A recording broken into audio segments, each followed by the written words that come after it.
বলতেছেন মা কষ্টের পরে কষ্ট করে। তুমি মাকে পেটের মধ্যে লাথি দিয়েছো, মা কোনোদিন কষ্ট পেয়েছে? মা যখন গর্ভে ছিলা, গর্ভে যখন মা তোমাকে ধরেছে, তুমি মাকে একটা নয়, 10টা নয়, 1000 লাথি দিয়েছো।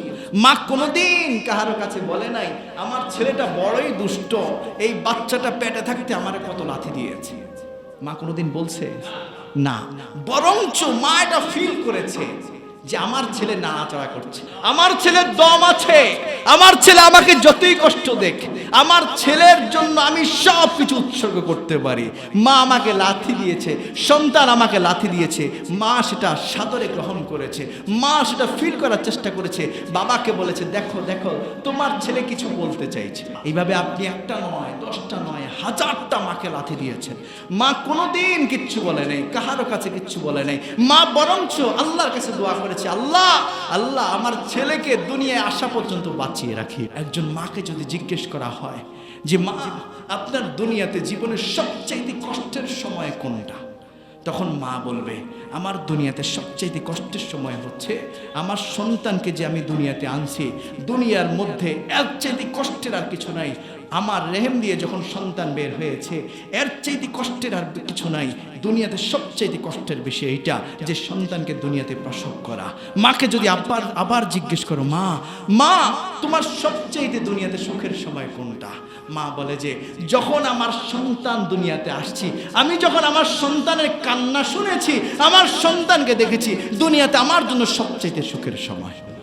আপনি যখন কোথাও যাবেন, বের হবেন, কোনো চাকরির জন্য যান অথবা শহরে চলে যান, বন্দরে চলে যান, নিজের ব্যস্ততা নিয়ে বাড়ি থেকে বের হন, যত শীত হোক, কুয়াশায় আচ্ছন্ন থাকুক, যত ঠান্ডা পড়ুক, যত পরিমাণ টেম্পারেচার ঠান্ডা থাকুক বা না থাকুক, আপনি আড়াল হওয়া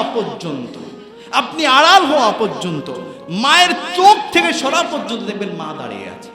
এই যে একটা দোয়া, যার মা আছে সে বোঝে, যার মা নাই তাকে জিজ্ঞেস করেন কি নাই তোমার, সে বলবে আমার দুনিয়াতে কিচ্ছু নাই।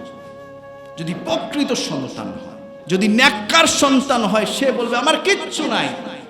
বলবেন আপনি তোমার তো বাড়ি আছে, গাড়ি আছে, সম্পদ আছে, তোমার স্ত্রী আছে, তোমার পরিবার আছে, তোমার সন্তান আছে, সব কিছু আছে, তারপরেও কি নাই?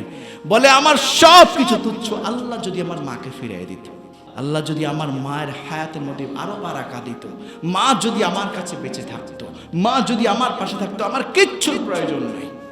আল্লাহ রসুলের সাহাবী আব্দুল্লাহ ইবনে ওমর রাদিয়াল্লাহু তাআলা আনহু, তিনি একদিন কাবা ঘরের পাশে বসে আছেন। কাবা ঘরের পাশে বসে থাকা অবস্থায় হঠাৎ করে আল্লাহর এক বান্দা এসে বলতেছে যে আল্লাহ রসুলের সাহাবী, আমি অনেক কষ্ট করে আমার মাকে কাঁধে নিয়ে পুরো তাওয়াফ শেষ করেছি, 7 চক্কর দিয়েছি। আব্দুল্লাহ ইবনে ওমর, আপনি কি বলতে পারবেন যে মা আমার প্রতি যা কষ্ট করেছে এটার হক আদায় হয়েছে? আমার মায়ের হককে আমি আদায় করতে পেরেছি। মা আমার প্রতি যা কষ্ট করেছে, আমাকে যাইভাবে গর্ভে ধারণ করেছে, আমি কি হক আদায় করতে পেরেছি?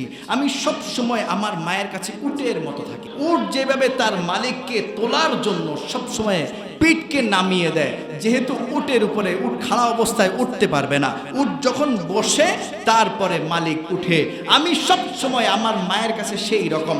মা যখন চায় আমি আমার পিঠটাকে নুইয়ে দিই, নুইয়ে আমার মাকে, মা যেখানে যেতে চায় আমি মাকে সেখানে নিয়ে যাই।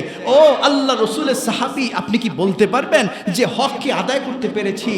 তখন আব্দুল্লাহ ইবনে ওমর ডাক দিয়ে বলে, তুমি কি স্বপ্ন দেখছো? তুমি কি বলছো? তুমি কাবা ঘরকে তাওয়াফ করে ভাবছো মায়ের হক আদায় করে ফেলবা? এটা নয় শুধু, এখান নয় শুধু, আল্লাহর জমিনটা যদি পুরোটা ঘুরো, 1000 মাইল যদি পুরোটা ঘুরো, পুরোটা যদি মাকে নিয়ে ঘুরো, মা যদি তোমার কাঁধে থাকে, তুমি মাকে নিয়ে সাওয়ার করো, তারপরও মায়ের 1 ফোঁটা দুধের সমান যোগ্যতা অর্জন করতে পারবে না। তোমার বাবা মা তোমার জন্য জান্নাত, হুমা জান্নাতুকা হুমা নারুক। তোমার বাবা মা তোমার জন্য জান্নাত, তোমার বাবা মা তোমার জন্য জাহান্নাম। যদি চাও জান্নাত অর্জন করতে পারো, যদি চাও জাহান্নাম কিনে নিতে পারো। এখন তোমার চয়েস।